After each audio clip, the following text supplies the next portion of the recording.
দেখেছিস হারু, এই গরিব কৃষকরা কত বোকা হয়, দুবেলা ভাতের জন্য কত পরিশ্রম করে। আর আমাকে দেখ, আমি কিছুই পরিশ্রম করি না, শুধু ওদের কিছু টাকা ধার দিই আর লাভের বেশি অংশ আমি ওদের কাছ থেকে নিয়ে নিই। এই জন্য তো আপনি জমিদার, আপনার কথার জালে সবাই ফেঁসে যায়। হ্যাঁ, তুই ঠিক বলেছিস। আমি এমন এমন শর্ত দিই যে ওরা পরিশ্রম করবে আর লাভের বেশিরভাগ অংশই আমার কাছেই চলে আসবে।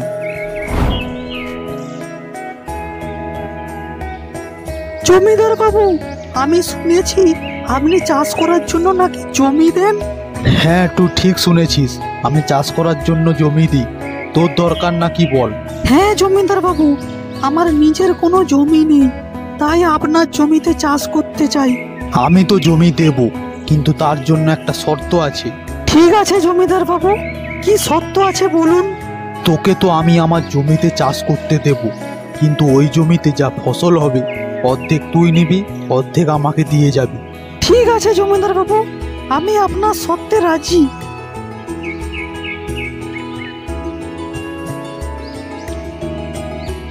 আমাকে প্রচুর পরিশ্রম করতে হবে, তাহলে আমার লাভের কিছু থাকবে।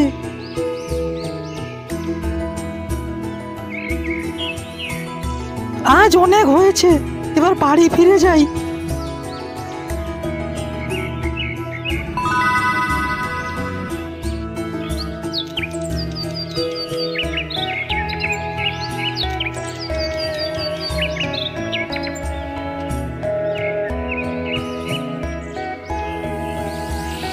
বাহ, আমার তো বেশ ভালোই ফসল হয়েছে।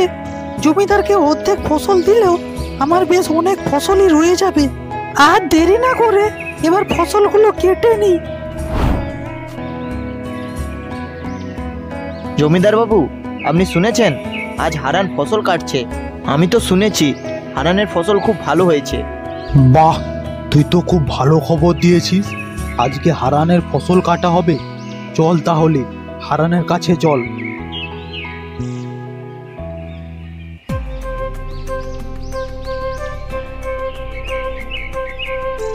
কি রে হারান, তোর কেমন ফসল হয়েছে?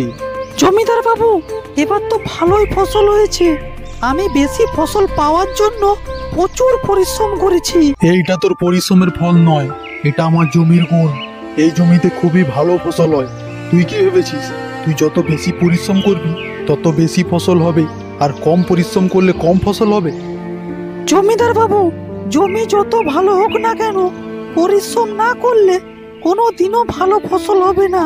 ঠিক আছে, এই নে তোর পরিশ্রমের মূল্য। এই এক বস্তা ধান নিয়ে যা। কিন্তু জমিদার বাবু, আপনি যে বলেছিলেন অর্ধেক আপনার আর অর্ধেক আমার।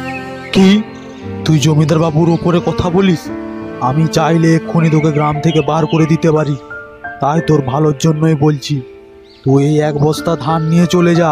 হে ভগবান, এত পরিশ্রম করার পরেও আমি মাত্র এই এক বস্তা ধান পেলাম।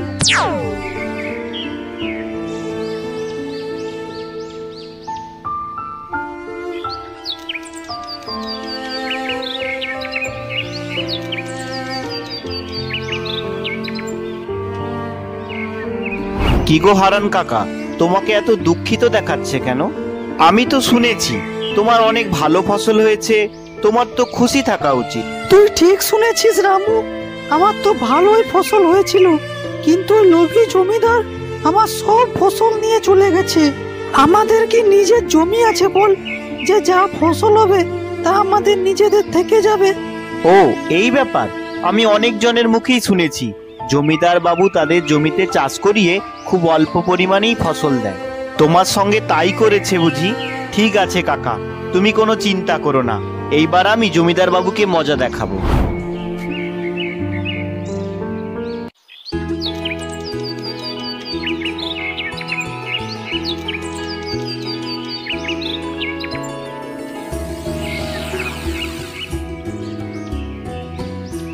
জমিদার বাবু, এইবার আমি আপনার জমিতে চাষ করতে চাই। বাহ, সে তো খুব ভালো কথা। তুই আমার সব শর্তে রাজি তো? একে দেখে তো বোকা মনে হচ্ছে। এবার একে এমন একটা শর্ত দেব যে চাষ করবে ও, আর সব ফসল হবে আমার। গ্রামের সব লোক তো ধানের চাষ করে, তার মানে এও ধানেরই চাষ করবে। আচ্ছা রামু, তুই যা ফসল চাষ করবি তার উপরের অংশ আমার আর নিচের অংশ তোর। এই সত্যি তুই রাজি তো? রাজি থাকলে বল। হ্যাঁ জমিদার বাবু, আপনার জমি আর আপনি যা শর্ত দেবেন সেটাই তো আমাকে মেনে নিতে হবে। আপনার সব শর্তে আমি রাজি। জমিদার বাবু সব সময় গ্রামের লোককে বোকা বানাবে ভেবেছে। এইবার আমি ঠিক উচিত শিক্ষাই দেব। এইবার আমি ধানের বদলে আলু চাষ করব। এইবার আমি এইখান থেকে জমির কাজ শুরু করি।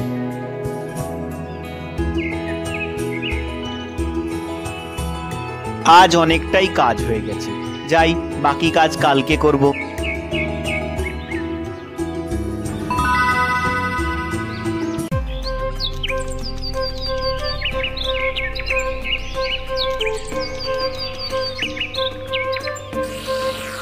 জমিদার বাবু, অনেক দিন তো হলো, এবার মনে হয় রামুর চাষ হয়ে গেছে। এবার চলুন রামুর কাছে যাওয়া যাক। ঠিক বলেছিস, অনেক দিন তো হলো, এবার চল দেখি।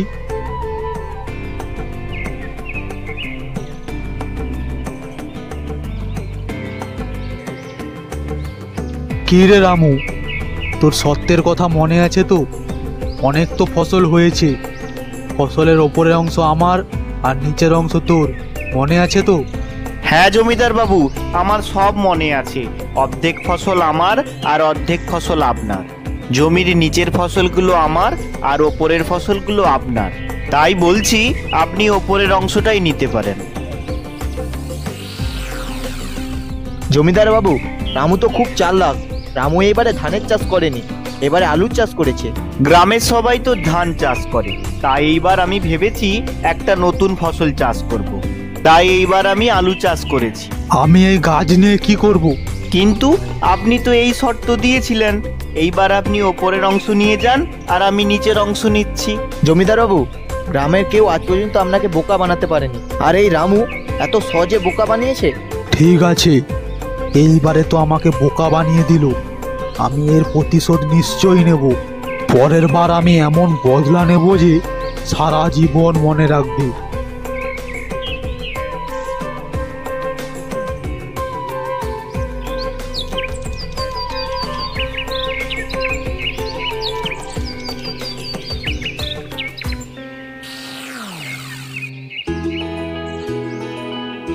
কি রে রামু, তুই হঠাৎ এখানে? আবার তোর কি লাগবে? জমিদার বাবু, এইবারেও আমি আপনার জমিতে চাষ করতে চাই। হ্যাঁ, সে তো অবশ্যই, কিন্তু এবারেও তোকে আমার একটা শর্ত মানতে হবে।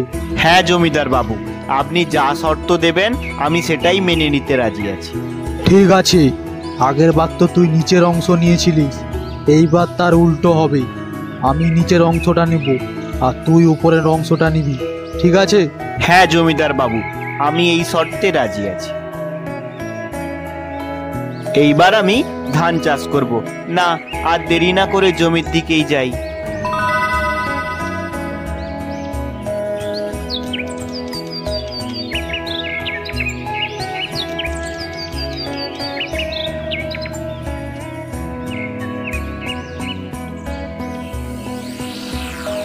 বাহ, এইবারে তো ভালোই ফসল হয়েছে।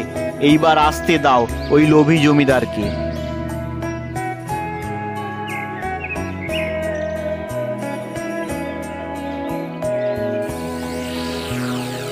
এ কি, এইবার তো রামু ধান চাষ করেছি, আমি একে যতটা বোকা ভেবেছিলাম তার ঠিক উল্টো। জমিদার বাবু, আপনি কেমন আছেন? এইবার আমি ধান চাষ করেছি। আপনার শর্ত মতো ওপরের অংশ আমার আর নিচের অংশ আপনার।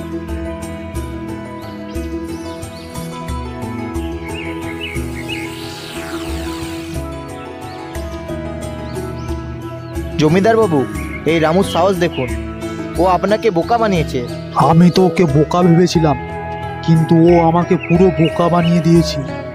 এবার ওকে আসতে দে, এবার ওকে দেখাবো জমিদার কাকে বলে।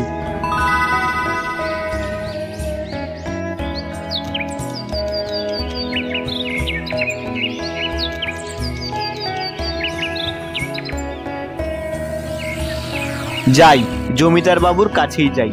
দেখি এইবার জমিদার বাবু কি বুদ্ধি করেছে।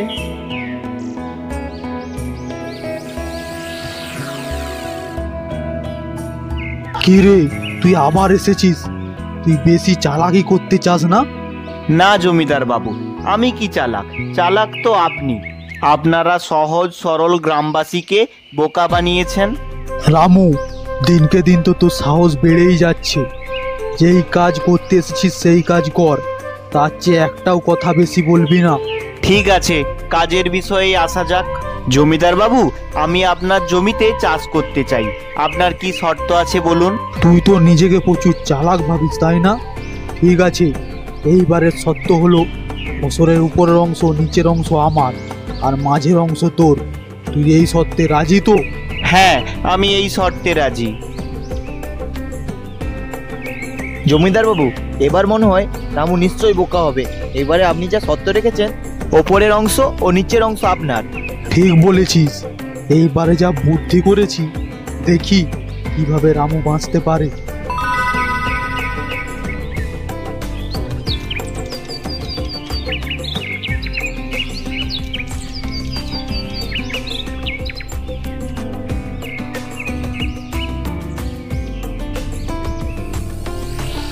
জমিদার বাবু, রামু তো খুব চালাক দেখছি। এইবারেও আখের চাষ করেছে। জমিদার বাবু, আপনি কি কথা বলছেন? রামু, তুই তো খুবই বুদ্ধিমান। তুই আমাকে আবার বোকা বানিয়েছিস। জমিদার বাবু, আমি আপনাকে বোকা বানাবো? শর্ত অনুযায়ী ওপরের ও নিচের অংশ আপনার, আর মাঝের অংশ আমার। তুই আমাকে উচিত শিক্ষা দিয়েছিস। আমি বুঝতে পেরেছি। আমি এই গ্রামের লোককে শর্ত দিয়ে তাদের লাভের সব অংশ আমি নিয়ে নিই। এবার থেকে আমি আর কোনো কৃষককে বোকা বানাবো না। সবাইকে তাদের লাভের অংশ ফিরিয়ে দেব। জমিদার বাবু, আপনি ভালো কথাই বলেছেন। একজন কৃষক চাষ করে কত কষ্ট করে, সারাদিন পরিশ্রম করে চাষ করে, সারাদিন নাওয়া খাওয়া ভুলে যায়। যদি লাভের টাকা না পায় তাহলে কি হবে?